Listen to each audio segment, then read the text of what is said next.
হৃদি পদ্মে চরণে রাখো বাঁকা ঘন শ্যাম, বাঁকা শিখি পাখা নয়ন বাঁকা বঙ্কি মোঠাম। হৃদি পদ্মে চরণে রাখো বাঁকা ঘন শ্যাম, বাঁকা শিখি পাখা নয়ন বাঁকা বঙ্কি মোঠাম।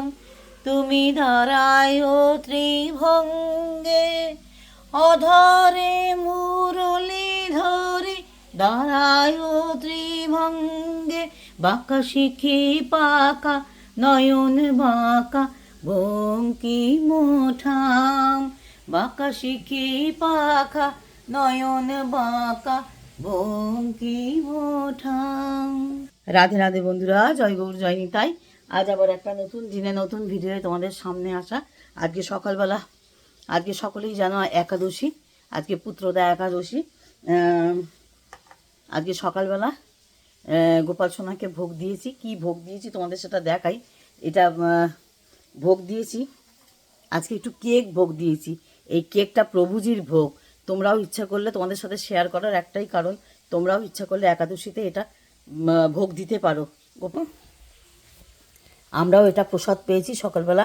এটা প্রভুজির ভোগ, এটা ভীষণ ভালো। এটা এগলেস, হ্যাঁ, বাটার কেক। এটা বাটারের মানে বাটার দিয়ে শুধু তৈরি হয়।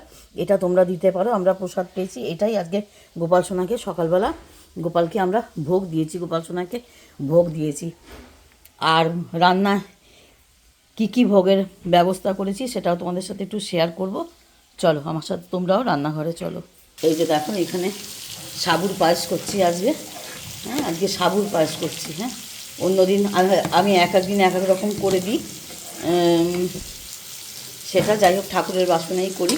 যার জন্য ঠাকুরের বাসনে করেই, একাদশীর যখনই রান্না খাবে তখন কেউ অন্য বাসনে রান্না করে খেও না। যেটা মাছ মাংস খাও সেটা যেন করে কেউ খেও না।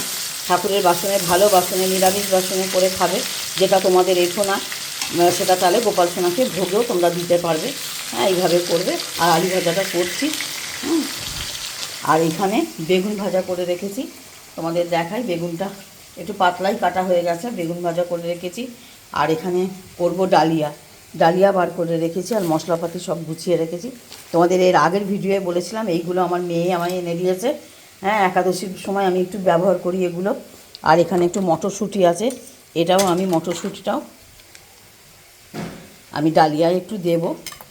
মটরশুঁটিটা ধুয়ে নেবো, ধুয়ে নিয়ে ভালো করে সুন্দর করে দেব, ডালিয়া করব, ডালিয়ায় দেব। আর এখানে গুড় রেখে দিয়েছি, তোমরা দেখতে পাচ্ছ। এখন নতুন গুড়ের সময় তো, এখন আর চিনি দিয়ে পায়েস করি না, জানো তো। এখন